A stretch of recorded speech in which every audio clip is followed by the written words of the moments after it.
Hello everyone, today I'll be taking this LEGO set and making it into a mock. This is the Imperial Dropship vs Rebel Scout Speeder set, which is a throwback to two classic battle packs. It's a fun look at the past while also bringing in some new beautiful builds. Since I saw this set, I couldn't wait to get it in my hands and build a mock with it. The builds have a perfect aesthetic that'll fit perfectly in any scenario. The speeder in particular is a masterful build. It has a sleek beauty that's very apparent and can fit into many mocks. I look forward to using it more in the future even and can't wait to do so because I adore this build. On the other side of things, the dropship isn't quite as eye-catching, but it's a good build too that'll be a solid player in this mock. I'm already planning on capitalizing on its dropship feature with having the troops running on the back. So with that said, let's get rolling. The first thing I like to do when making a new mock is to make sure I have an idea and a layout. With the set in hand, I can place on a few base plates to see the size and what it could look like, as well as the best looking combination of the builds on the base plate. As I was doing this, the idea clicked and I laid down a few bricks to lock in my idea. I wanted to drop the set into the middle of a town and have the rebels fighting off the invading empire. Messing around with the proportions of the layout, I find a size that works and can use as an outline for my mock. The top right will be a building, and the bottom left will have a railing with some water below. And then the rest will just be an open town square so I can fit in the builds and figures. Speaking of which, I want the dropship hovering in the air so it'll work better in the back by the building, leaving the speeder towards the front. With a solid plan in place, we can start the construction. A good foundation is always necessary, especially because the whole mock will need to be raised up to include the water. Creating some sort of grid system is important and can make your life a lot easier. If you just put some random bricks down, it can be unstable, hurting your build down the road. That's why something uniform and simple like this that I'm building now is important for the foundation of a mock. Another thing to note is to make sure the seams on your base plates are secured well. You can see here I put a layer of bricks across the entire seam. This leaves no room for error and there's absolutely no chance that this mock is going to fall apart. The next thing I want to get out of the way is the water. I like to use the snot technique and just have a flat still water look. Then I can just build over the other side of the brick to hide it and it looks flat, leaving a nice little area.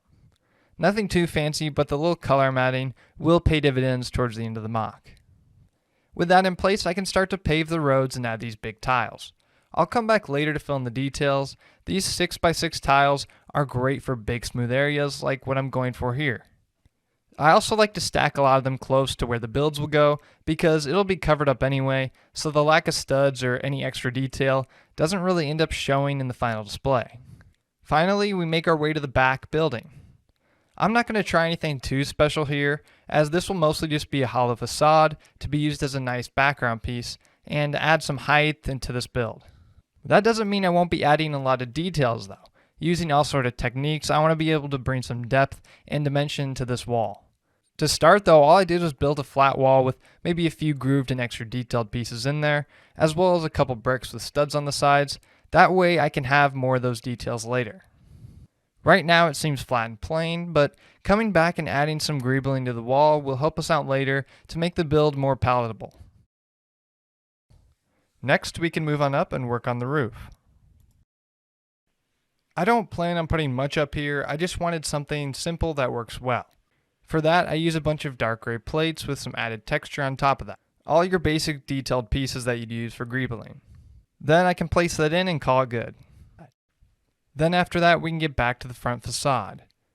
Just adding some small pieces around like bars and Technic pieces to act as pipes already increases the building's livelihood, but we don't stop there. Adding some extra tiles and plates around helps spruce up the build and add some more range and depth, making this predominantly gray building a little more lively. The next thing to do is fill in the rest of the details for the road. I use a random array of small pieces and tiles of a large variety to try and give the ground a real and detailed look. Adding some normal studs in for this is good for texture and makes it easy to place in your figures where you want. The ingot piece as well is another great piece to use. This piece has quickly become a favorite in the LEGO community as it's a great smooth texture piece that works on almost any scenario. You'll also notice I like to use the angled plates on top of dark gray bricks.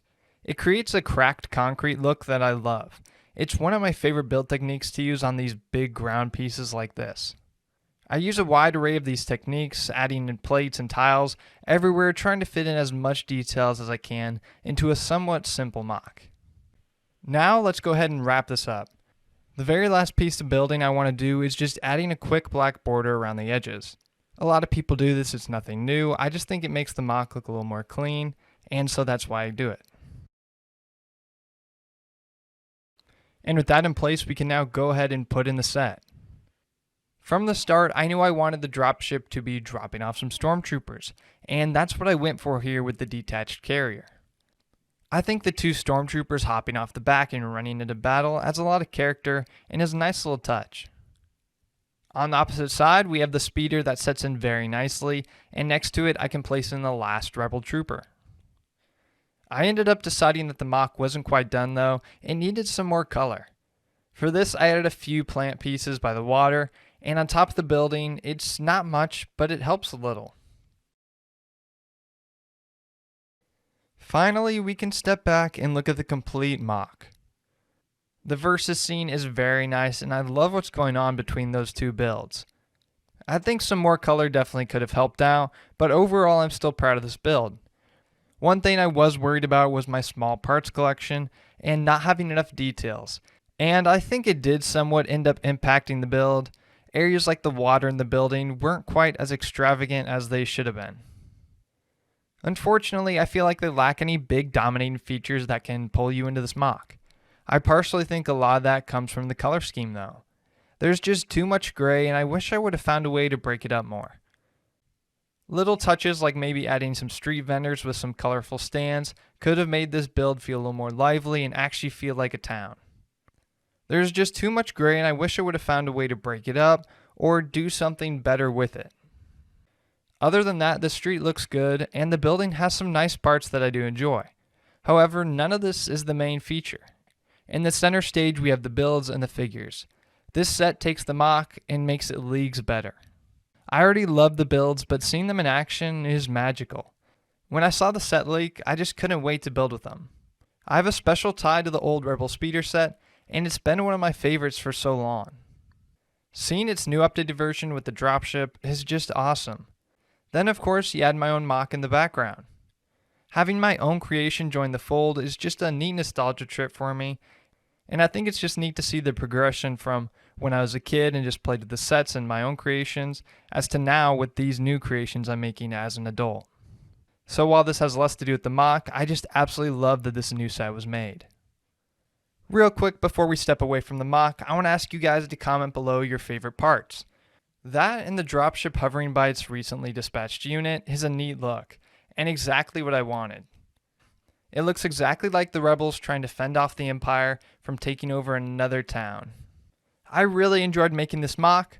Unfortunately, I don't have the extra pieces to do it full justice, but who knows, if this video gets enough support, maybe I can upgrade my parts collection a bit.